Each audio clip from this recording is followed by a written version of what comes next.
Iglesia, bendiciones, muy buenas tardes o noches a la hora que estemos conectados. Quiero bendecirlos y darles una palabrita.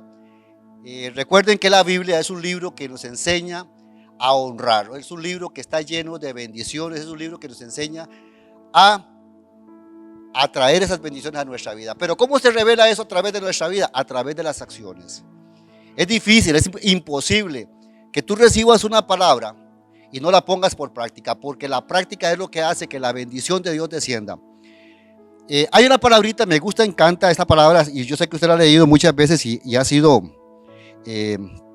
caballo de batalla en muchas ofrendas, y dice, está en Proverbios 3, versículo 9.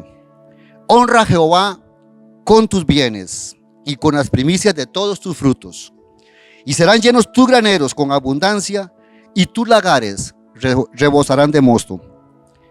Hermano, ayer que fue 4 de julio, compartía yo con unos amigos míos una cena, y dramáticamente uno de ellos dice, ¿qué estamos celebrando?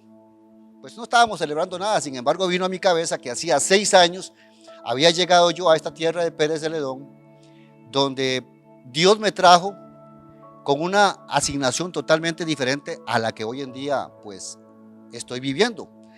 Y digo esto porque en aquel entonces yo venía de un cristianismo demasiado pausado, lleno de contradicciones, con una doctrina totalmente diferente. Y recuerdo, no sé, tal vez tenía unos 6 meses de estar ya aquí en Pérez Celedón, y vino una profeta de Grecia, tal vez ustedes se acuerdan, la profeta Rosa Grasso. Y ese día pues hubo una palabra de confrontación, había una ofrenda especial, una ofrenda que se llamaron a 5 personas para que dieran una ofrenda en aquel entonces de $1000. Tal vez usted recuerda, usted fue uno de ellos, pero a mí me llamó mucho la atención porque cuando yo llegué hasta el altar, ya las 5 personas habían tomado los 5 primeros lugares, valga la redundancia. Sin embargo, el profeta, nuestro apóstol, al ver mi actitud, me dice, ¿usted quiere hacerlo? Le digo, sí, yo quiero hacerlo. Era la primera vez, iglesia, déjeme contarle esto, porque eso tal vez es una palabra que podrá confrontar a algunos de ustedes. Porque si hay algo que nos golpea a nosotros, es cuando nos hablan de ofrendas y diezmos. ¿Por qué? Porque hemos recibido una doctrina totalmente diferente a lo que Dios establece en su palabra. Y ese día yo tomo el reto. Voy a hacer un paréntesis porque días atrás, en la casa que yo alquilaba, yo hice un acto profético. Estaba atrás en la parte trasera de la propiedad, chapeando. Y me vino una palabra a mi mente y ese día me quité las botas, me quité las medias, me paré en tierra y dije, Señor, no sé si es esta propiedad o cuál, pero tú me vas a dar aquí una propiedad en Pérez Celedón. Y lo hice con fe. Días después, como les repito, viene esa profeta, viene ese reto, que para mí fue un reto, y yo tomo esa acción. Yo tomo y doy esa ofrenda. Y la di con gusto, la di con fe, con agrado. No había terminado el año de haber llegado yo a Pérez Celedón, cuando llego a un lugar aquí cerca en Miravalles, y Dios me dio una propiedad, pero algo en lo cual yo siempre había soñado, que era vivir cerca de una montaña, que el vecino más cerca estuviera como a 300 metros. Dios me dio eso. ¿Por qué Dios lo hizo? ¿Porque yo soy bueno? No, porque yo simple y sencillamente hice una acción a una palabra, a una promesa. Yo honré con mis bienes y Dios llenó de mosto mis graneros. Déjeme decirle algo. Lo que usted no honra, no se le va a revelar. Cuando nosotros honramos la casa en la cual nosotros nos congregamos, por ejemplo, la comunidad de Martillos de Guerra, es una comunidad que en los últimos meses, y eso no es un secreto para nadie, es una iglesia sin paredes, pero es una iglesia activa, es una iglesia que se sigue moviendo, es una iglesia que todavía en Argentina y en otros lugares del mundo llega la palabra de nuestro apóstol. La palabra de Dios se ha ensanchado y nosotros, entendidos de este asunto, entendidos que la palabra de Dios se sigue cumpliendo, no en paredes, sino en templos como tú y yo, seguimos honrando esa palabra. Aquí a mi derecha van a aparecer los números de las cuentas en las cuales usted y de las plataformas en las cuales usted puede hacer llegar su honra. Es una honra en la cual usted no lo está haciendo simple y sencillamente por cumplir, por lo que le han enseñado. Es porque hay una promesa. Todo lo que usted honre, todo lo que usted dé a Dios, Dios te va a recompensar. Todo va a quedar aquí registrado. Hay asuntos que nosotros dejamos de lado. Hay asuntos a los cuales nosotros no le damos la importancia del caso. Y uno de ellos es la ofrenda y es el diezmo. Es a través de ellas como Dios busca la obediencia en el ser humano. Y esa obediencia, créame, yo se lo digo, porque yo he visto la mano de Dios en mi vida. Desde que yo llegué a esta congregación, desde que yo soy enseñado, desde que yo soy capacitado, desde que yo tomé esta palabra y la hago rema en mi vida, yo he visto la mano de Dios. Y yo lo reto a usted también. Yo lo reto a que usted se anime a creerle a Dios, que le crea a Dios. No crea mi palabra, crea a la palabra de Dios. Y le voy a contar una anécdota, porque son cosas que en la vida lo marcan a uno para siempre. Siendo yo un niño de unos 12 años, nos escapábamos siempre a las pozas, pero yo no sabía nadar. Y sin embargo, el día que me dijeron que tenía que lanzarme lo que llamábamos la poza de la piedra, era una poza de unos 4 metros de hondo, sentía tanto miedo de hacerlo, pero todos lo hacían. Y todos lo hacían bien. Y ese día que yo me lancé y caí parado en la poza. Me sacaron, casi ahogándome. Todos mis amigos rodeándome ahí, preguntándome qué pasó. Y fue tanta la vergüenza y tanta la cólera a la vez que yo sentí, que di vuelta al río nuevamente y cuando nadie me vio, me subí a la piedra y me volví a lanzar.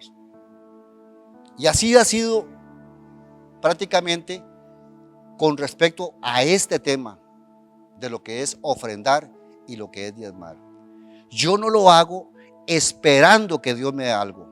Yo lo hago porque quiero honrar a aquel que ha permitido en mi vida todas que las bendiciones lleguen. Y la palabra de Dios no falla. Si usted honra a Dios, Dios te honra a ti.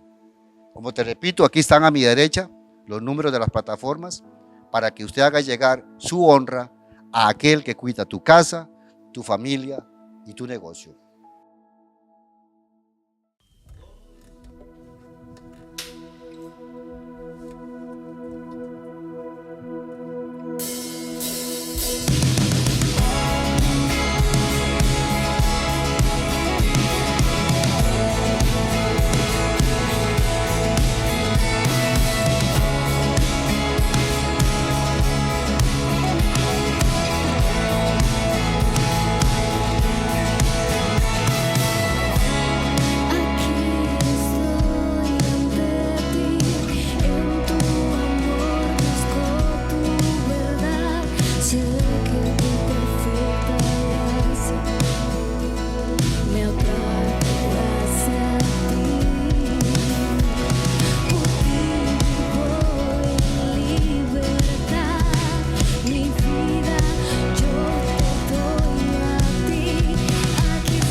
aunque tu padre y tu madre te dejen, aún con todo esto, dice el Señor, yo estaré contigo. Yo estaré contigo. Aún en medio de todo, yo estaré contigo. Aún cuando creías que te había olvidado,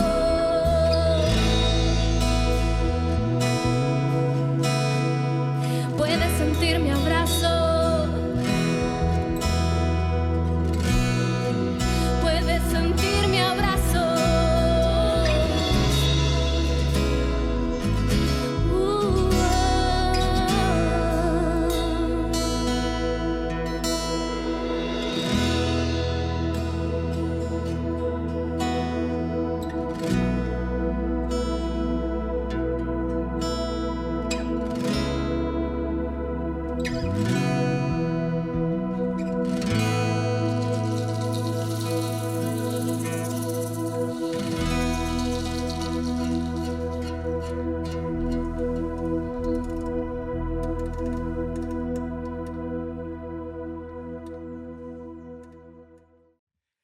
Saludos, bendiciones. Reciba un abrazo muy grande, un abrazo muy fuerte en este día de Dios, este domingo tremendo que estamos juntos, estamos unidos para traer hasta su casa una palabra de Dios, coordenadas proféticas, tiempos establecidos, tiempos determinantes. Estamos viviendo tiempos determinantes que anuncian el final de ciclos, el final de una era, el final de temporadas, donde usted y yo necesitamos estar preparados para lo que está por venir. Vaya a acompañarme al libro de Primera de Samuel, capítulo 6, verso 1, por favor.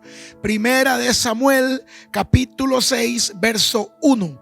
Yo voy a leer la versión lenguaje actual. Es una de las versiones que personalmente me gustan mucho comparar cuando estoy estudiando. Soy de la vieja guardia, soy de los que estudian la Biblia con Reina Valera 60, pero me gusta comparar con diferentes traducciones en inglés, en hebreo y en español. Traducción lenguaje actual es una de las traducciones que me gusta para leer, para comparar, para estudiar. Tiene bastante interesante su traducción. Así que acompáñeme a Primera de Samuel, capítulo 6, versículo 1. Quiero declarar bendición en su casa, quiero declarar protección en su familia, quiero declarar el rocío de Dios cayendo sobre su casa, su familia, sus sueños, sus proyectos. Que Dios esté con usted durante todo lo que falta de este año, para que Dios le traiga esa cosecha de lo que en algún momento usted, con lágrimas, con alegría, en medio de las circunstancias, ha sembrado, ha vivido, ha establecido, y que Dios traiga esa respuesta siempre a la gente que ha sido fiel y leal con él y con su palabra. Primera de Samuel, capítulo 6, verso 1, traducción lenguaje actual. Quiero que vea dos o tres cosas en este día, para que las anote, para que las tenga presente. A ver, en una de las reuniones en estos días presenciales, y en una de las 3 reuniones, yo le decía a la comunidad que ese día estaba, que en los tiempos que vivimos a veces queremos adornar mucho las palabras, y hemos entrado, hasta los pastores hemos entrado en algunas modas modernas de querer poner palabritas muy adornadas, palabras muy fresas. Hablamos a veces de la mala vibra, hablamos a veces de las malas energías, hablamos a veces de días oscuros, momentos oscuros. Y sí, no me malinterprete. O sea, todo eso es verdad, que hay malas vibras, hay malas vibras, que hay malas energías, hay malas energías, que hay días difíciles, hay días difíciles, que hay días oscuros, hay días oscuros. Pero también yo le decía ese día a la comunidad que estaba predicando, por más que queramos tapar el sol con un dedo, no vamos a poder. La Biblia habla de que hay un mundo espiritual, y la Biblia habla y le da nombre a ese mundo espiritual, le ha llamado el reino de las tinieblas. La Biblia habla y dice que hay espíritus inmundos que se levantan en contra de hombres y mujeres que tienen el sello de Dios para atacarlos, para retener sus bendiciones. Estamos en tiempos de conflicto. Estamos en tiempos donde usted y yo necesitamos tomar en serio nuestra vida cristiana, tomar en serio nuestro fundamento de la fe que guardamos, porque hoy más que nunca, oiga lo que le voy a decir, hoy más que nunca yo soy testigo de que muchas personas que se están aferrando al cumplimiento, no solamente a la fe, al cumplimiento de la palabra. Soy testigo de milagros y de respuestas imposibles en tiempos de crisis.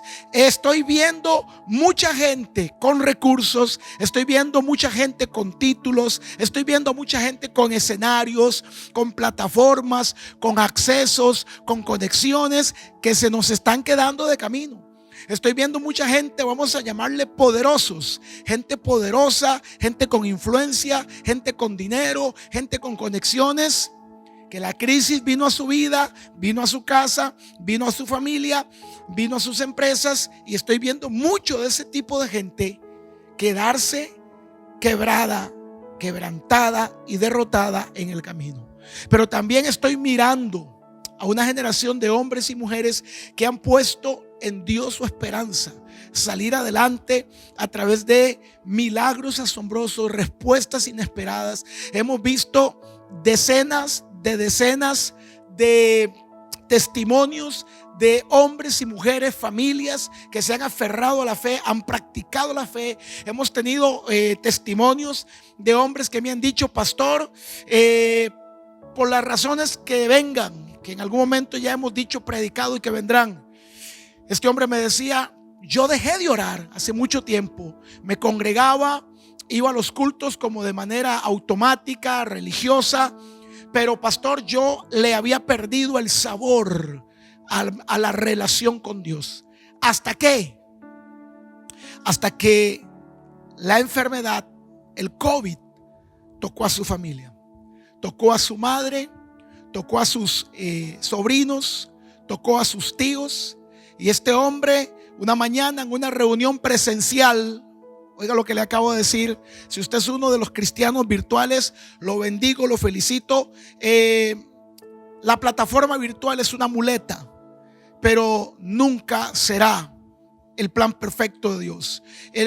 El momento en que los templos son abiertos, el momento en que hay una reunión presencial, el estar en lo presencial, se lo digo yo, y posiblemente muchas personas que nos acompañan hoy podrían enviar mensajes al chat del canal y decir: es cierto, o sea, no es lo mismo tirárselo desde la casa, tirarse desde la oficina. Todo esto son plataformas para ayudar. En tiempo de crisis tenemos que adaptarnos, en tiempo de crisis tenemos que tener estrategias para seguir llevando la palabra. Pero no hay, se lo aseguro, no hay como las reuniones presenciales, la gloria, la atmósfera, esa espontaneidad del espíritu, ese poder que se siente, es muy diferente. Y bueno, bendecimos a Dios porque aún en medio de la televisión, en medio de las redes sociales, de la pantalla, muchas veces hay una manifestación de Dios, pero lo presencial es lo presencial. Y este hombre me decía en una de las reuniones presenciales: llegué súper cargado, llegué atribulado, llegué muy triste. Y en esa reunión dice: en algunas de las enseñanzas que usted venía dando los lunes de rompimiento, cuando la crisis llegó y usted comenzó a decir: vendrán días donde el dinero no podrá, vendrán días donde los títulos no pondrán, vendrán días donde las conexiones no podrán. En una de tantas de esas, pastor, por eso me decía: nunca deje de incomodarnos, nunca deje de empujarnos, nunca deje de decirnos: por ahí no es. Porque dice: yo soy el fruto de un cristiano cabezón, de esos que dicen: todo está bien.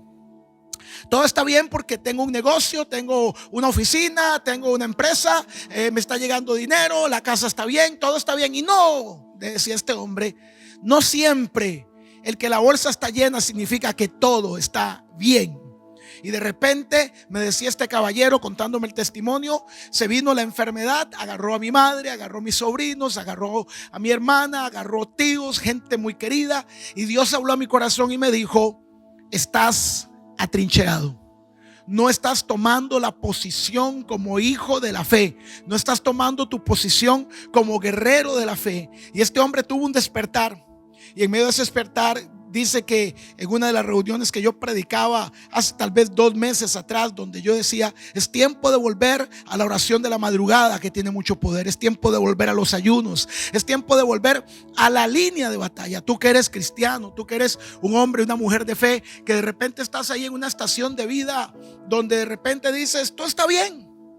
Sí, todo está bien hasta el día en que muchas veces seremos probados, pasados por fuego, por el desierto, procesados, sitiados, atacados. Y es ahí donde te das cuenta que no todo estaba bien. Y este hombre me decía, yo me levanté, cambié mi posición, comencé a comprometerme con Dios, comencé a buscar de su presencia, comencé a traer oraciones de rompimiento en la madrugada. Este hombre es un testimonio porque me dijo, mi madre fue sanada, mis sobrinos fueron sanados, mi hermana fue sanada, mis tíos fueron sanados. Un hombre que le arrebató a la crisis la respuesta y los milagros. Así que quiero darle esta pequeña introducción. Sé que estamos en 1 Samuel capítulo 6 verso 1, porque estamos en tiempos determinantes y porque no podemos dormirnos en los laureles, y tenemos que darnos cuenta que este tipo de enseñanza, de predicaciones, de activaciones, de ungimientos, de inducciones y de coordenadas que traemos, usted y yo no podemos simplemente decir todo está bien. Hay que examinarnos. Estamos en tiempos de guerra, estamos en tiempos difíciles, y esto que quiero dar introducción es decirle, no nos podemos quedar en la trinchera, no nos podemos quedar de lejos. En su mano está el destino de su familia, en su mano está el destino de su matrimonio, en su mano está el destino de sus hijos. Este hombre que le digo es un hombre que me decía, yo estaba trincherado, y cuando me salí de esa trinchera, no del temor, no de la incredulidad, era un hombre que conocía a Dios, que sabía que Dios sana, que sabía que Dios, pero como no lo ocupaba, él estaba en la trinchera de la comodidad, que es una de las trincheras más fregadas que hay, porque es una trinchera donde la gente no anda en pecado, no anda en malas cosas. La gente dice, yo no estoy haciendo nada, no soy un tipo tan malo, todo va bien. La trinchera de la comodidad. Y por eso es que necesitamos seguir predicando, enseñando, activando, incomodando, empujando. Una parte de la palabra dice, esfuérzalos a entrar. O sea, empújalos para que entren, para que asuman su posición, para que asuman un lugar en el servicio de la obra, para que asuman su propósito y su asignación. Así que este es el propósito de nuestra predicación. Advertirle, formarlo, inspirarlo, ministrarlo, soltar una palabra, incomodarlo. En algún momento le haremos sentir mal. Esto no es exactamente Iglesia en Casa, no es un canal de un youtuber o un influencer. Aquí tenemos que decir verdades que en algún momento le van a caer mal, en algún momento le van a incomodar, pero son las verdades que están en la palabra. Y Dios tiene que usar a alguien, y alguien tiene que atreverse a decir cosas que a veces hemos dejado de decir. En muchas iglesias, no en todas, en muchas congregaciones se han dejado de decir verdades que incomodan y que duelen, por mantener a la gente tranquila, por mantener un grupito de gente ahí congregándose. Hemos dejado de ser objetivos, realistas, confrontativos, no humillantes, confrontativos, exhortando a la gente a una corrección de vida, que hay que hacerlo, pero lo hemos dejado de hacer en muchos lugares. Y por eso se nos ha levantado una generación corazón de prestiño, una generación frágil emocionalmente, una generación frágil espiritualmente, una generación que no tiene violencia, que no tiene autoridad, que no tiene poder, una generación que se la están comiendo la crisis y la adversidad. Estamos en tiempos donde usted y yo necesitamos asumir una posición de conquista. 1 Samuel capítulo 6 verso 1, encuentro 2 o 3 detalles muy importantes que en medio de esta guerra, de esta adversidad, de esta lucha que usted y yo vivimos, necesitamos prestarle atención. Capítulo 6 verso 1, versión lenguaje actual. Como el arca del pacto, vaya leyendo conmigo, si lo puede hacer en su dispositivo, vaya subrayando algunas cositas que voy a acentuar. Si usted es de los que anota, anote. Si es de los que escucha, escuche bien. Como el arca del pacto ya había estado 7 meses en la tierra de los filisteos. Voy a detenerme acá para que vayamos prestando atención. Como el arca del pacto de Dios había estado 7 meses en la tierra de los filisteos, El arca del pacto representa la presencia de Dios en una vida, en una casa, en una familia, en una iglesia, en un territorio. ¿Anotó lo que significa el arca del pacto? Me llama mucho la atención que el arca del pacto no estaba en la tierra de Israel. Se supone, se entiende, más que suponer, cuando leemos la Biblia entendemos que Dios entrega el arca del pacto a Israel. Pero lo vamos a ver más adelante. Israel ha perdido el arca del pacto bajo el gobierno de Saúl. El arca del pacto había sido tomada prisionera por sus enemigos, los filisteos. Y Saúl, atención a esto, indiferente a lo que sucedía con la presencia de Dios, le importó un 5 lo que sucedía con el arca del pacto. ¿Por qué? Porque Saúl vivía cómodamente bien en el palacio. Tenga cuidado que su comodidad no sea el menosprecio de la presencia de Dios. Porque el arca del pacto se fue. Y en el arca del pacto venía el favor de Dios, la gracia de Dios y la protección de Dios. Durante los días y los meses que Israel perdió el arca, Israel fue duramente atacada. La protección de Dios se fue. Israel comenzó a pasar tiempo de mucha crisis. Pero Saúl allá en su palacio, el pueblo sufriendo, y el rey allá en su palacio viviendo la vida que siempre soñé. Indiferente, sentado, cómodo. Vaya notando estos atributos que le estoy dando, porque son los atributos de un cristiano que está llenando todos los requisitos para perder el favor de Dios en su vida. Le estoy dando los atributos de un cristiano, de una familia cristiana que está haciendo todos los atributos y requisitos para perder el favor, la gracia y la protección de Dios en su casa. El arca había desaparecido. Saúl está en su zona de comodidad. Tiene comida, tiene trabajo, tiene contratos, tiene 3, 4 reales en la bolsa y le es indiferente. El arca está allá en la tierra de los filisteos durante 6 meses. Y estando en tierra de los filisteos, voy a darle un poco de contexto, porque aquí en lo que voy a leer no viene. Estando el arca en la tierra de los filisteos, sucedieron algunas situaciones, porque estando el arca en tierra de los filisteos, usted lo puede leer después de la prédica, comenzaron a venir plagas en tierra de los filisteos. Comenzaron a venir enfermedades, la gente comenzó a morir. Comenzaron a venir enfermedades, ratones y ratas por doquier. Salían ratones y ratas por las casas. Salían plagas, salían enfermedades, los niños morían. Y entonces los sacerdotes y los jefes y los que mandaban en el pueblo filisteo se reúnen y dicen: algo está pasando. Desde que trajimos esa caja, desde que trajimos el arca, pensando que le íbamos a quitar el poder a los judíos, desde que le quitamos el arca a los cristianos, desde que le quitamos el arca a Israel, comenzaron a venir pestes de rata, comenzaron a venir pandemias, comenzaron a venir virus, comenzaron a venir gente a morir en aquel lugar. Porque, querido amigo y querida amiga, cuando tú y yo menospreciamos la presencia de Dios, lo único que comienza a venir a nuestra vida son plagas, derrotas y fracasos. Y entonces, bajo ese contexto y bajo ese texto, encontramos en Primera de Samuel capítulo 6 que entonces el arca está perdida. A Saúl le importa un pepino y los filisteos están sufriendo porque comenzaron a manipular la presencia de Dios según ellos a su antojo, sin darse cuenta que quien juega con Dios a las consecuencias se atiene. Y entonces los filisteos determinan que necesitan devolver el arca. Necesitamos enviar el arca para atrás. Atención a esto. Necesitamos devolver el arca. El arca representa la gloria de Dios en una generación. La generación de Saúl ha perdido el respaldo de la gloria de Dios.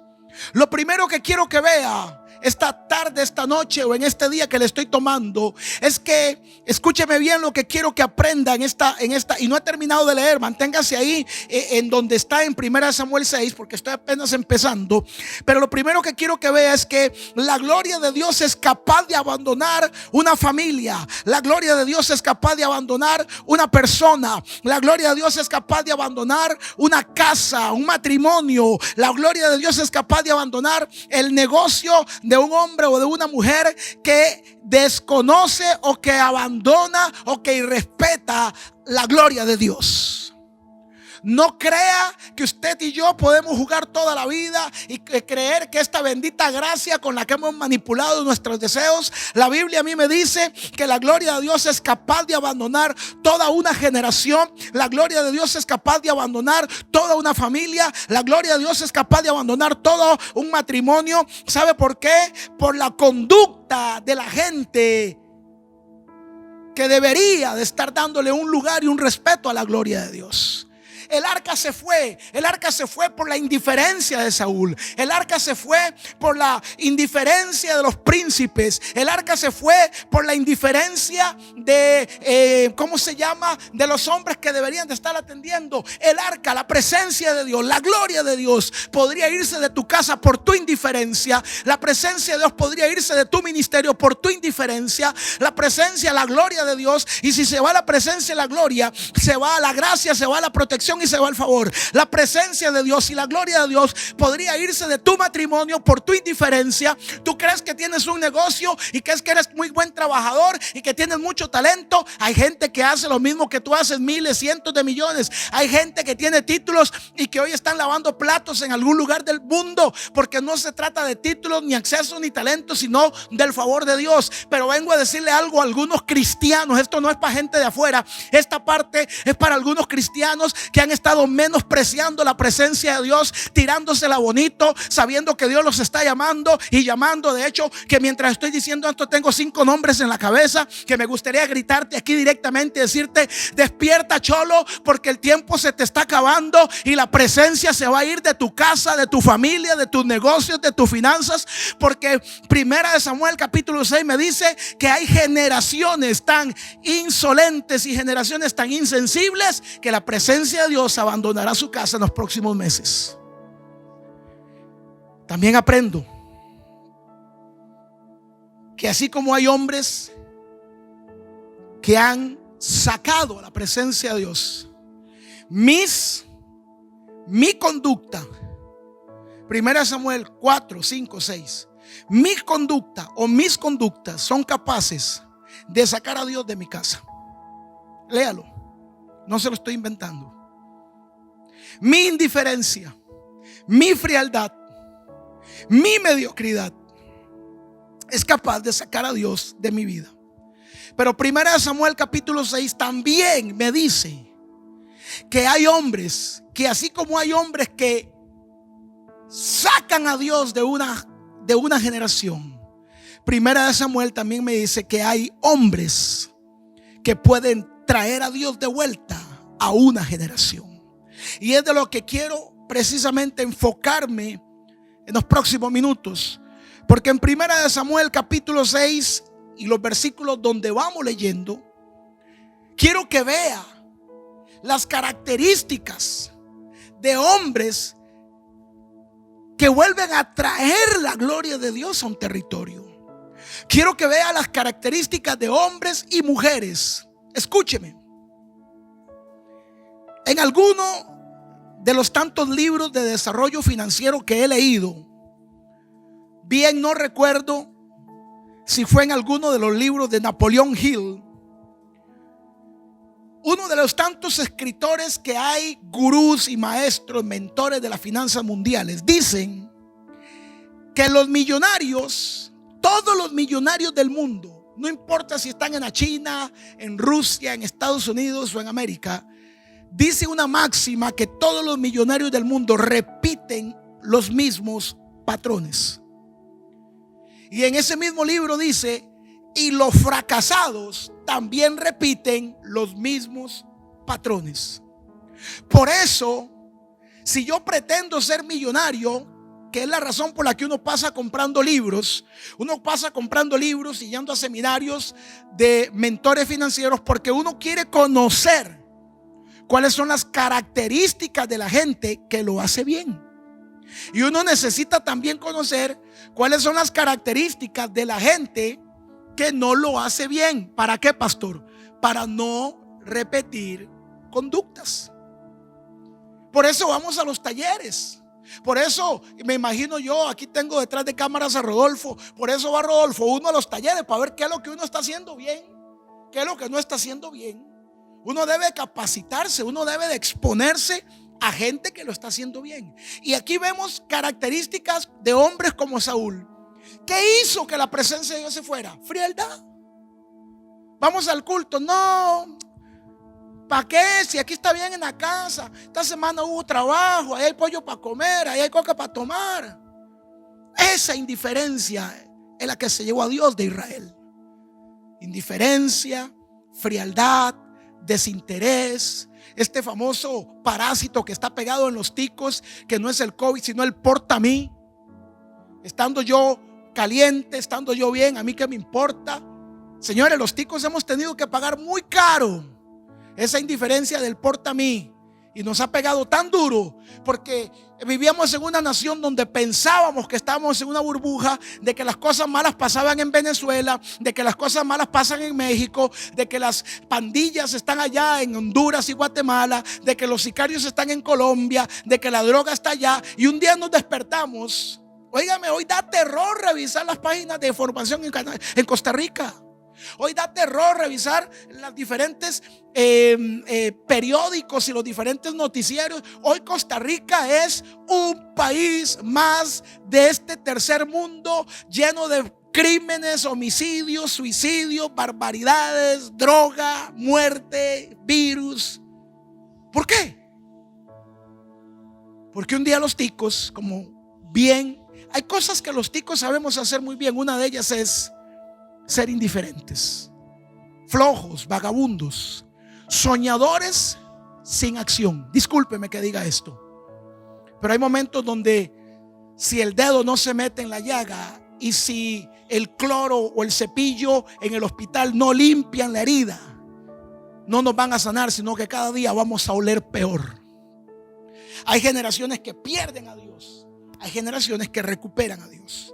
Y acá en 1 Samuel capítulo 6 yo puedo ver ambas generaciones: los que hacen que la presencia de Dios se pierda y los que recuperan la presencia de Dios. Usted debería estar interesado en anotar en los próximos minutos 7 características que le voy a dar de hombres y mujeres que recuperan la gloria de Dios, de hombres y mujeres que vuelven a traer la presencia de Dios a una generación, a un territorio, a una casa, a una familia.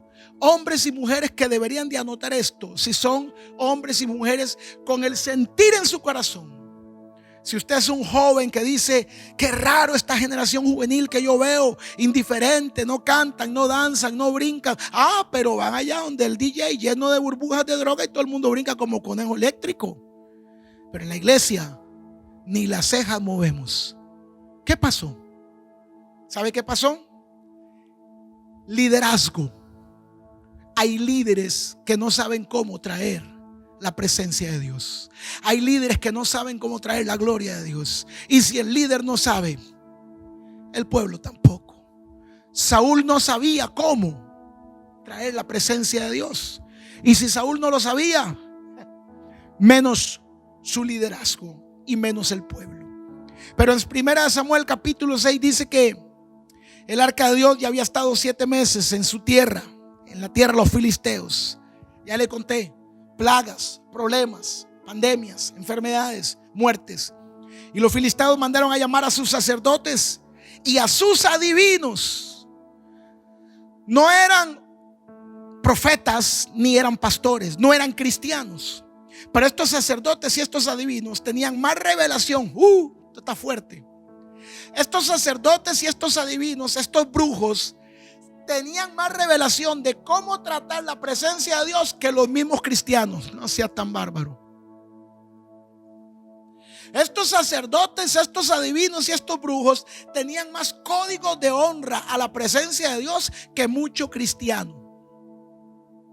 Hace unos días atrás, una caravana de asaltantes le cayó por la noche a un pastor acá de Centroamérica, un hombre muy conocido acá en Centroamérica que se llama Misael Argeñal.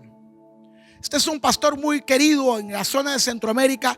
Él venía en su camioneta con un grupo de 4 escuderos, venía de dar un culto en la noche en un lugar y le cayó una de estas maras. Le cayeron con todo, con capucha. Les pusieron carro de adelante, carro atrás. Los bajaron de la camioneta, los tiraron al suelo, los encañonaron. Ellos, los mareros, los tienen ahí tirados. Comienzan a examinar, a revolcar. Era una camioneta buena, era una camioneta de buena marca. Por eso les cayeron encima. Y cuando están buscando de entre las cosas, el jefe de los mareros de la pandilla se encontró una Biblia y tomó la Biblia. Porque, óigame lo que le voy a decir, el 76% de los mareros de Centroamérica provienen de una familia cristiano evangélica. Yo no sé si sabían eso.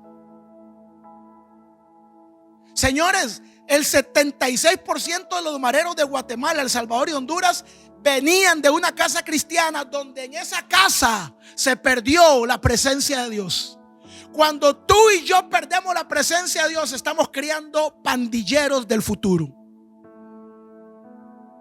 Y el marero agarra la Biblia que estaba en la camioneta del pastor Argeñal, una camioneta buena, de buen precio. Ellos dicen, claro, aquí la pegamos. Toma la Biblia y empieza a temblar. Y él se sale, el pastor está abajo, está tirado en el suelo. Están todos los compañeros. Y el tipo se sale y le dice, póngalo de pie. Y temblando le dice, ¿quién es pastor aquí? Y él le dice, yo soy pastor. Y le dice, discúlpeme, no me maldiga. Discúlpeme, no me maldiga. Aquí tiene, pastor, aquí tiene la Biblia. Discúlpeme, pastor, quiten las armas, quiten todo. Y le dijo, más bien, traigan una ofrenda de lo que robamos allá y désela al pastor. Perdóneme, pastor. Hay gente de la calle que tiene más honra con Dios, con la presencia y con nosotros los pastores, que gente que está dentro. Hay mafiosos, adictos, alcohólicos y gente de la calle, brujos y adivinos, que tienen más respeto por las cosas de Dios que gente que está dentro. Pero después levantamos la mano para que Dios nos haga un milagro. Y mandaron a llamar a los brujos y a los adivinos y les preguntaron, ¿qué podemos hacer con el arca del pacto de Hashem? ¿Cómo podemos enviarla de vuelta a su lugar? Ellos le contestaron, si la regresan, deben enviar el arca con una ofrenda. My God. Hasta el diablo sabe que la presencia de Dios hay que honrarla con una ofrenda. Y muchos cristianos peleando de si hay que ofrendar o hay que diezmar. Por Dios, qué impresionante lectura. Hasta el diablo sabe que cuando tú fallas debes de honrar a Dios con una ofrenda. Si la van a devolver, estoy leyendo 1 Samuel capítulo 6 verso 1 en adelante, versión lenguaje actual, por si piensan que me estoy inventando algo. Si la regresan, deben enviar también una ofrenda para pagar el error de haberla capturado. Deben enviar una ofrenda para pagar el error de haber ofendido la presencia de Dios. Hermano, mire, hay cristianos que hoy es mejor que se vuelvan a reconciliar, porque si tuviesen que pagar ofrendas por el irrespeto a la presencia de Dios, se quedan pelados.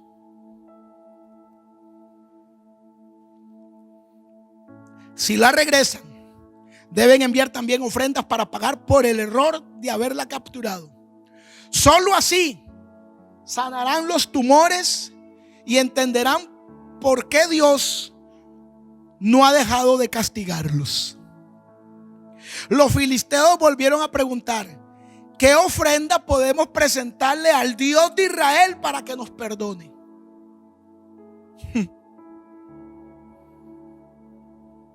Y los brujos, adivinos y hechiceros dijeron, hagan figuras de los tumores y de las ratas que están destruyendo el país. Como ustedes tienen 5 jefes, deben enviar 5 tumores de oro, no de lata, no de plástico. Si le vas a dar ofrenda a Dios, dale ofrenda, no le des limón.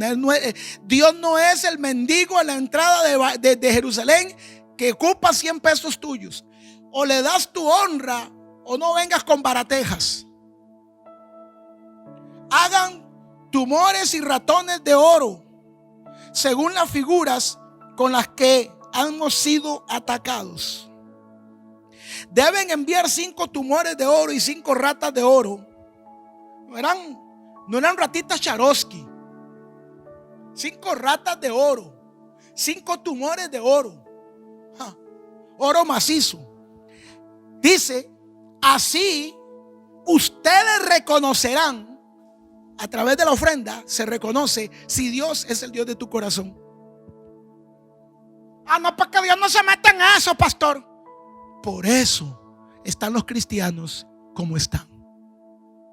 Porque hasta el diablo sabe que en la ofrenda hay reconocimiento. Dicen los brujos: así reconocerán. Oiga lo que dicen los brujos: así reconocerán que Dios de Israel es muy poderoso, y tal vez Él deje de castigar al pueblo de los filisteos, a los jefes, a sus dioses y a su tierra. Y oiga lo que le dicen los brujos: no vayan a portarse como el rey de Egipto y su gente. Ellos se pusieron muy tercos y solo cuando Dios los castigó duramente dejaron ir a los israelitas de Egipto. No se comporte como Faraón y los egipcios. Escúchenme, cristianos, no sean tercos. Dios te está mandando un mensaje en este día. Alíñese a volver a honrar la presencia de Dios. Déjese de juponadas. Dice: si no fue hasta el día en que los apretó con la crisis. ¿Qué es lo que tú estás esperando? Que Dios te apriete con la crisis, que toque lo que más amas, para entonces decir: no, Dios es poderoso. Dice: no sean tercos. Si quieren saber si fue el Dios de Israel quien los castigó, hagan lo siguiente: construyan una carreta nueva. Nada de mediocridad. Esa carreta debe estar jalada por 2 vacas que nunca hayan trabajado con el yugo puesto, ni hayan jalado ninguna carreta. Las vacas deben estar criando terneros. Como lo normal es que las vacas vayan hacia donde están sus terneros, encierren a los terneros en el establo, quítenle los terneros y pongan a las vacas en la carreta. Quítenle los terneros y pongan a las vacas en la carreta. Luego pongan el arca del pacto en la carreta y una caja, y en una caja aparte pongan las ofrendas de oro que le van a mandar a Hachén. Una vez que hayan hecho esto, suelten la carreta para que las vacas se lleven el arca y la ofrenda. Fíjense entonces hacia dónde se dirigen las vacas. Si las vacas van hacia la casa del sol, que está en oriente, que es del pueblo de Israel, podemos estar seguros de que fue el Dios de los israelitas quien nos cayó encima. Si no sucede así, entonces sabremos que no fue su Dios quien nos castigó, sino que fue otro accidente. Así lo hicieron los filisteos. Pusieron 2 vacas para que llevaran el carro. A los terneros recién nacidos los encerraron en el establo. Luego pusieron en la carreta el arca del pacto y la caja de las figuras de oro. Dejaron que las vacas se llevaran la carreta. Las vacas se fueron directamente a la casa del sol. En ningún momento las vacas se apartaron del camino, ni a derecha ni a izquierda. Y durante todo el camino no dejaron de mugir mientras iban con el arca. Por su parte, los jefes filisteos la siguieron hasta que estuvieron cerca de Israel. La gente de ese lugar estaba cosechando trigo en el valle que está frente al pueblo, y cuando vieron el arca les dio mucha alegría. La carreta se detuvo junto a una gran piedra que estaba en el campo de un hombre llamado Josué. Entonces los ayudantes de los sacerdotes bajaron el arca del pacto y la caja de las figuras de oro y las pusieron en esa piedra. Luego los israelitas tomaron la carreta, la hicieron leña, sacrificaron las vacas como ofrenda y además ese día le presentaron a Dios las ofrendas que mandaron sus enemigos. Saúl y su gente representa la generación que cumple todas las características para perder la gloria. Y las vacas cumplen todas las características de la generación que volverá a traer la gloria. Esta palabra de hoy yo la he titulado La generación de la gloria. Y estas vacas tienen 7 características. Dentro de lo que estamos viendo podría yo sacar 10, 12, 15 puntos, pero yo quiero sacar 7 características que veo de las vacas, porque creo que estas vacas son un arquetipo del hombre y la mujer que Dios necesita para volver a traer su gloria. Lo primero que yo veo en estas vacas es obediencia. Cogieron las vaquitas, les pusieron la carreta. Nadie las va guiando, nadie les va diciendo por dónde. A ellas solamente se les dijo, le ponen la carreta, inmediatamente Dios les da una dirección, las vacas obedecen y las vacas se van. Hoy estoy hablando en este momento a manera de ejemplo. Hoy en la iglesia tenemos muchas vacas talentosas, pero que no son obedientes. Hoy en la iglesia tenemos líderes muy talentosos, gente que te canta muy lindo, que predica muy lindo, que aconseja muy lindo, que hace cosas muy lindas, pero todo lo hacen y ellos caminan por donde les da la gana. Usted no sabe en los últimos años con cuánta gente yo me he sentado para decirle una y otra y otra y otra vez: abrite un grupo de conexión, ábrase un grupo de luz, haga un grupo de enseñanza, hermano. Y ahí está la vaca sentada enfrente mío, me escucha, me muge, se alegra, después se monta en la carreta de su vida y se va por donde le da la gana. Es imposible devolver la gloria a Dios a un territorio cuando nadie quiere ponerse la carreta del compromiso. Es imposible. No sé con cuánta gente invierto, los llevo, los traigo y les digo: necesitamos que te pongas la carreta, necesitamos que te pongas el compromiso.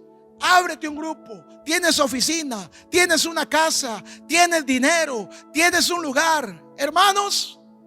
Y yo digo, seguro dentro de 3 días me escriben y me dicen: listo, ¿dónde le abro el grupo? Una semana después muchos me escriben para decirme: no puedo ir al culto, es que voy a ir a andar en...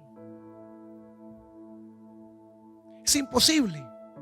Si alguien va a traer la gloria de Dios a su familia, es alguien que necesita tener la obediencia de ponerse la carreta del compromiso. El arca de Dios es la gloria, el arca de Dios son los milagros, el arca de Dios es la presencia, pero necesita que alguien con obediencia la lleve. ¿Cómo tus vecinos, cómo tus familiares van a conocer a Dios si no hay una vaca profética? Cuando digo vaca, hablo de la personalidad de un hombre que quiere llevar, una mujer que quiere llevar la presencia de Dios a otro lugar. ¿Cómo le vamos a hacer si no hay hombres y mujeres que dicen: pónganme en ese compromiso de llevar la presencia de Dios y yo lo llevo?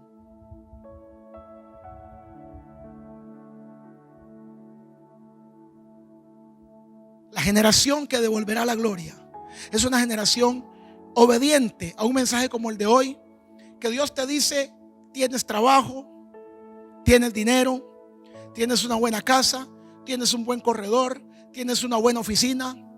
¿Por qué no te pones esa carreta encima y te echas el compromiso de abrir un grupo para traer gente y presentar la gloria de Dios?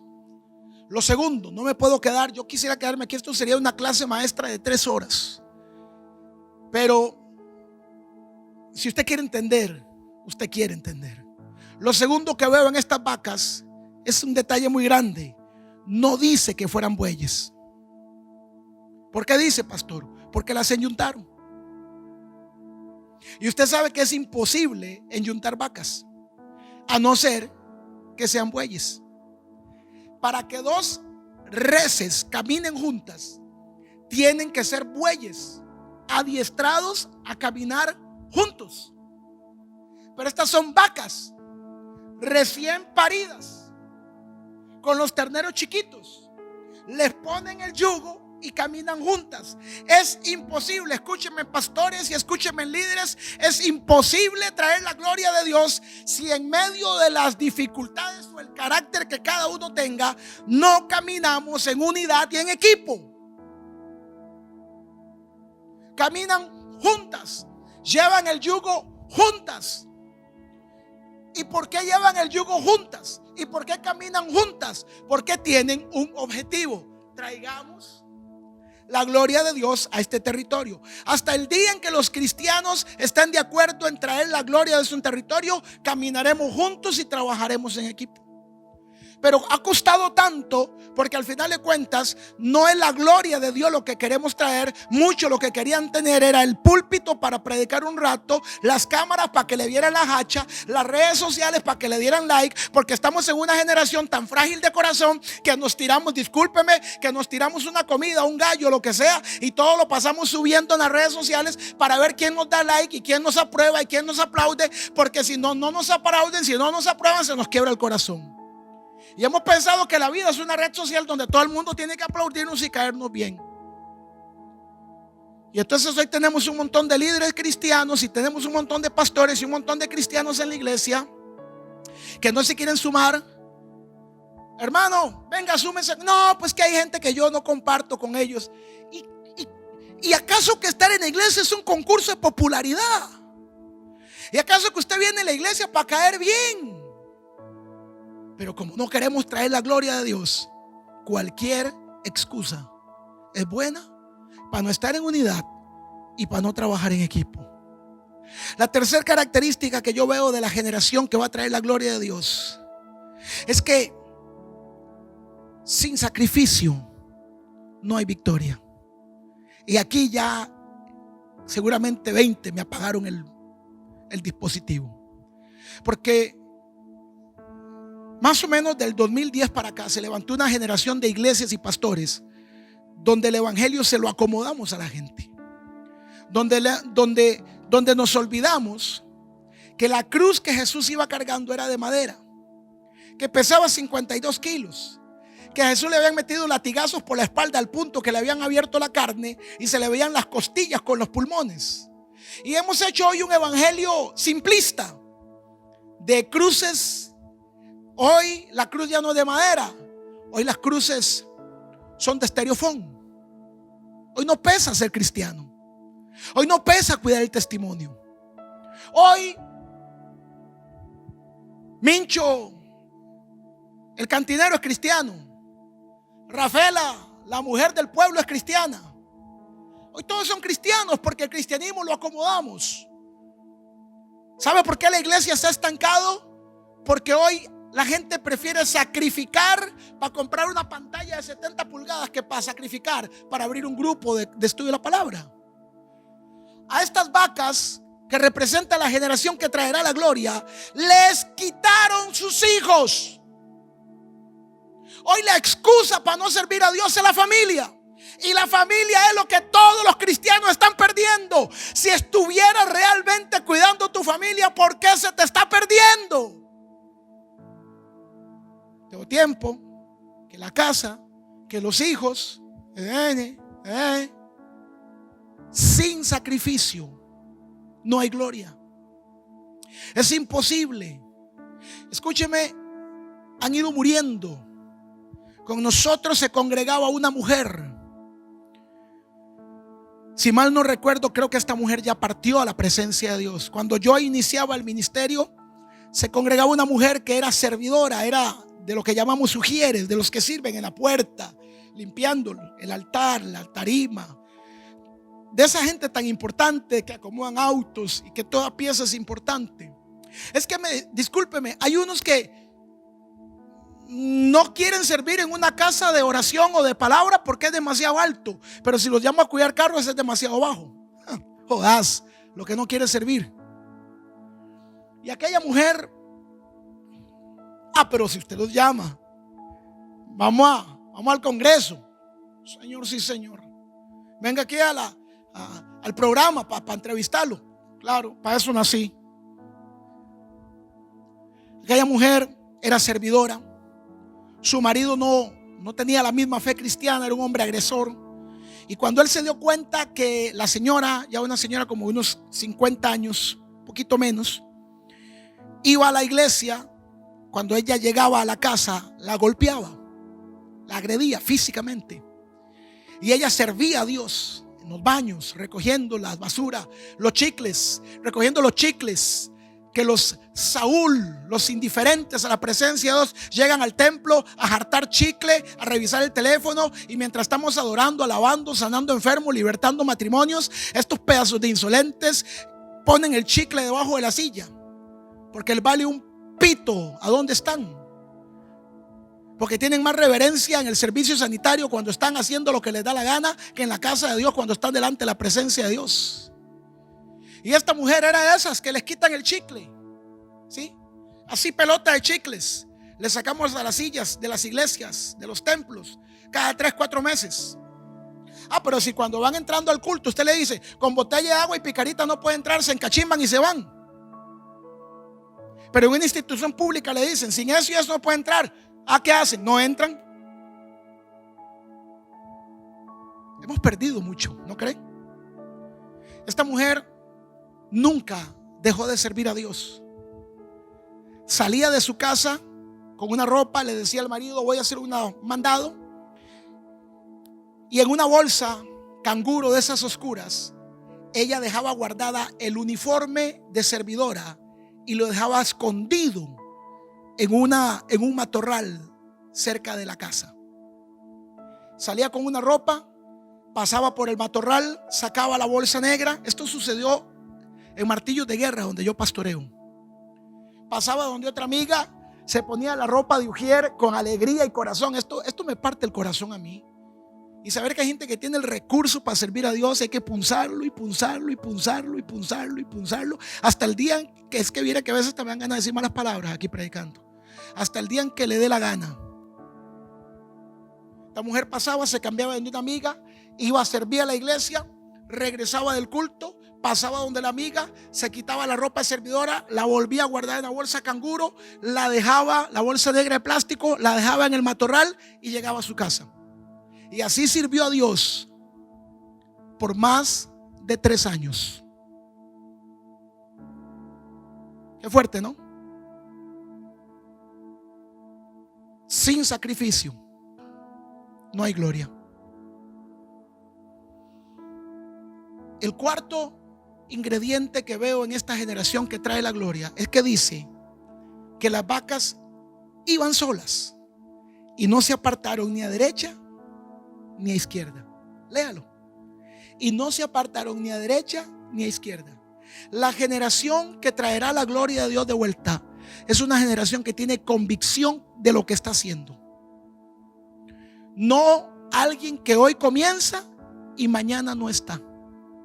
No alguien que hoy pasa al frente con un fuego y en 6 meses hay que irlo a rescatar de la boca del infierno. Una generación que trae la gloria de Dios es una generación de convicción. Es una generación de un solo ánimo. Dios no puede poner su gloria en gente de doble ánimo. Y necesitamos que se levante una generación con un solo ánimo. Número 5, porque se me acaba el tiempo. Dice que las vacas no las guiaba nadie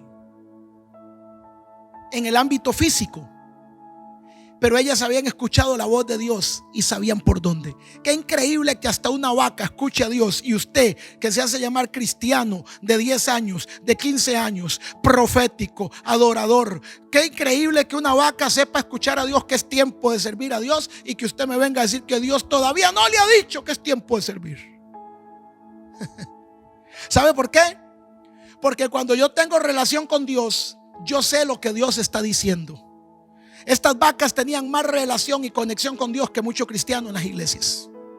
Porque estas vacas sabían lo que Dios les había pedido, sabían lo que tenían que dejar y sabían por dónde tenían que caminar. Hay cristianos que no saben lo que Dios les ha pedido, no saben lo que tienen que dejar y no saben por dónde tienen que ir. Por Dios, imposible.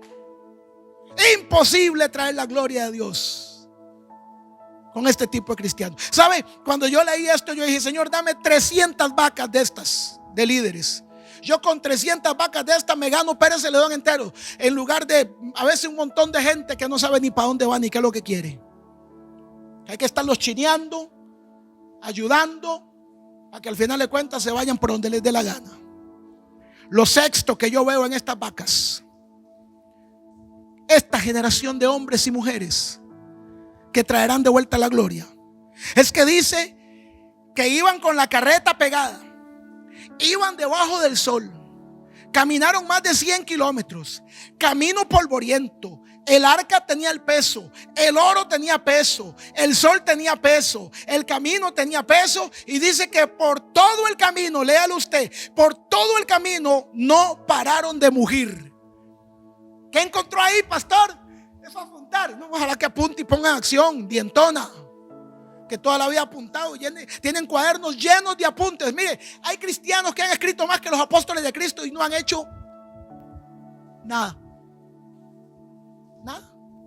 Enciclopedias el estudio bíblico.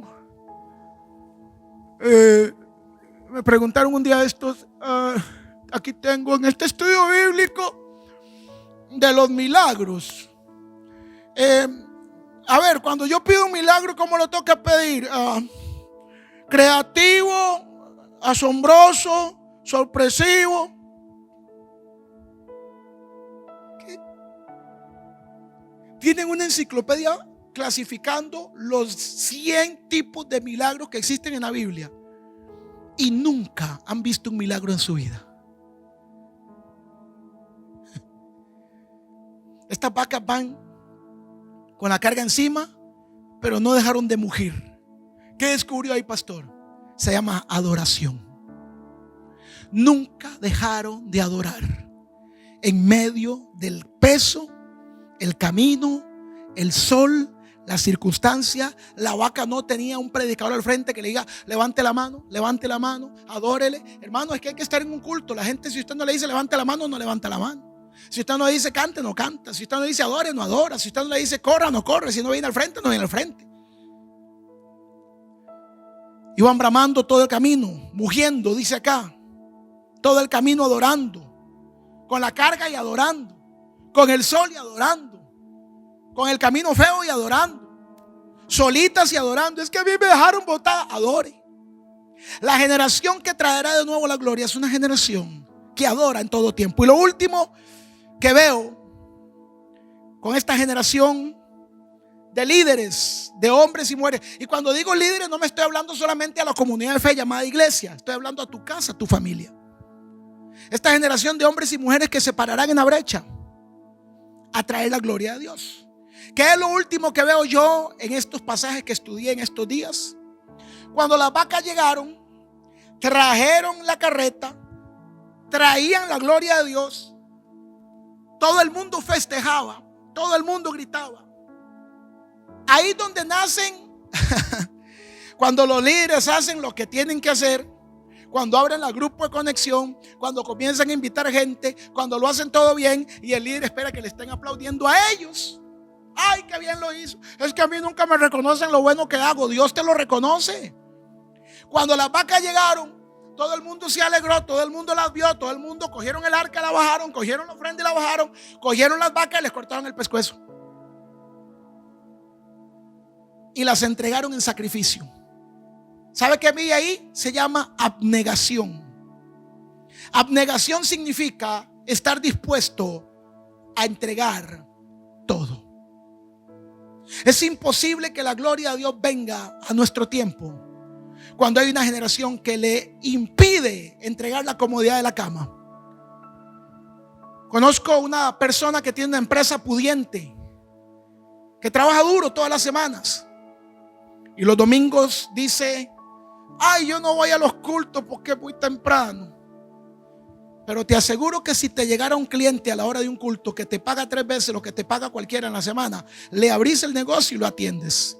Jehová te reprenda y Jehová trate con tu negocio para que te des cuenta que no es tu agilidad y que no es tu corazón. Ya me está dando celo esto. Las vacas, líderes que traigan la gloria de Dios, son líderes que están dispuestos a entregarlo todo. Su comodidad, sus gustos. Es que a mí no me gusta aquí. Es que a mí no me gusta aquí donde yo grabo. Mucho calor, mucho. Es que a mí no me gusta, pastor, es que a mí no me gusta allá, aquel puesto. Es que a mí no me gusta trabajar con este. Un día me dijo Jesús: a mí tampoco me gustó donde nací. El rey del universo nació en un pesebre. Me dijo Jesús: es que a mí tampoco me gustó donde nací. Es que a mí tampoco me gustaban muchos de mis discípulos. Es que decía Jesús: es que yo tampoco tuve el templo que quería, ni las comodidades que quería, pero tuve abnegación. Porque el hombre y la mujer que está dispuesto a sacrificar comodidad, gustos, tiempo, agárrese, y dinero, son los únicos que podrán ser portadores de la gloria y la presencia de Dios. Estamos en tiempos donde sin su gloria, tú y yo no seremos nada. Tumores, pandemias, enfermedades, ruinas, como sucedió con los filisteos, están a punto de venir todavía más fuerte de lo que estamos ahora. Usted lo sabe. Ya estamos saliendo del COVID, todo el mundo respira bonito, todo el mundo vacunado. Ahora parece un bendito hongo negro que se agarra de donde hubo COVID. Y dicen que se agarra y es 2 veces más mortal que el que se acaba de ir. Señores, no estamos saliendo, esto se está poniendo peor. Con gloria o sin gloria. La gente que se quede sin su gloria será visitada por los ratones y por la peste. Será visitada por las plagas y la enfermedad. Este es un llamado profético para una generación de cristianos que han estado durmiendo el sueño de los justos. Y que hoy, como profeta de Dios, como trompeta de Dios, vengo a decirte: es tiempo de volver a traer la gloria de Dios a mi vida, a mi casa, a mi familia, ministerio y territorio. Padre, yo te doy gracias en este día por esta palabra. Yo la recibo en mi corazón. Te pido, Señor, que esta palabra sea carne en mi vida. Te pido, Señor, que pueda tener la obediencia y esforzarme para seguir jalando la carreta, para poder ser esa vaca que tú necesitas y no ese hombre. Yo, Señor, ayúdanos a no andar buscando nombres y renombres, sino que ayúdanos, Señor, para buscar propósito y asignación. Padre, ayúdanos para sacrificar nuestros gustos, nuestra comodidad, nuestro tiempo y nuestro dinero en pos de que tu gloria sea llevada a nuestra casa, familia, territorio, países, el mundo. ¿Por qué no? Señor, muchos cristianos quieren ir al mundo. Padre, llévame al mundo a predicar tu evangelio. Si supieran, Señor, lo que son 36 horas de vuelo por aeropuertos, lo incómodo que hay que vivir, lo complicado que es, las hambres que a veces hay que pasar, las noches que hay que pasar. No, Señor, estamos hablando utópicamente. Padre, Espíritu Santo, toca los corazones de muchos que están dormidos hoy, para que esta palabra entre a sus corazones, desbarate comodidad, desbarate filosofías, desbarate pensamientos. Señor, hoy te ruego, como profeta de Dios, levanta una generación de hombres y mujeres con las características proféticas de estas vacas, que puedan cargar tu gloria, que puedan llevar tu gloria, y que podamos, Señor, traer una reforma y un avivamiento en los últimos tiempos. Despierta a los cristianos, despierta a tu pueblo, Señor, para que no sean 2 o 3, sino que seamos multitudes cargando tu presencia. Es entonces y hasta entonces donde podemos ver esa reforma y ese avivamiento que tanto hemos oído y tanto hemos hablado. Imposible con la generación de Saúl. Indiferencia, frialdad, comodidad, irrespeto. Imposible. Necesitamos la generación de estas vacas proféticas que están dispuestas a entregarlo todo con tal de traer tu gloria a nuestro territorio. Yo te doy gracias, Señor, en este día. Bendigo cada persona que nos mira. Bendigo su casa, su familia, sus hijos, sus finanzas, sus empresas. Padre, también te pido que si tienes que tratar con alguno de ellos, apriétalos para que se den cuenta que no estamos predicando papaya, sino tu palabra. y que tu palabra es fiel y verdadera, y que tú vas a cumplir lo que tienes que cumplir, y que tú vas a llamar a quien tienes que llamar. Les bendigo yo, Señor, en el nombre poderoso de Jesús, y espero que esta palabra sea una palabra que entre hasta lo más profundo de su corazón, que no puedan dormir, que tengan sueños, visiones, que tengan, Señor, pesadillas, pero que ellos no puedan estar tranquilos hasta que respondan al llamado de la carreta, la generación que carga una gloria nueva, fresca, una gloria mayor. Te doy gracias, Padre, por este tiempo, por esta oportunidad, por esta plataforma, por cada uno de los que aquí están ayudándonos, Señor, en producción, en sonido, en luces, en cámara. Gracias por todos los de edición, los que están aquí, los que están en otras partes, que se suman en esta producción, que la gente piensa que es chimpumpás, tortillas, papás. No, Padre, yo bendigo a cada uno de estos que han tomado posición de vaca profética para sacrificar, para poner su hombro. Padre, habrá recompensa sobre aquellos hombres y mujeres que han puesto sus hombros y la mano en el arado. Yo te bendigo, Señor, te doy gracias en este día. Bendigo la iglesia en el nombre poderoso de Jesús. Amén y amén.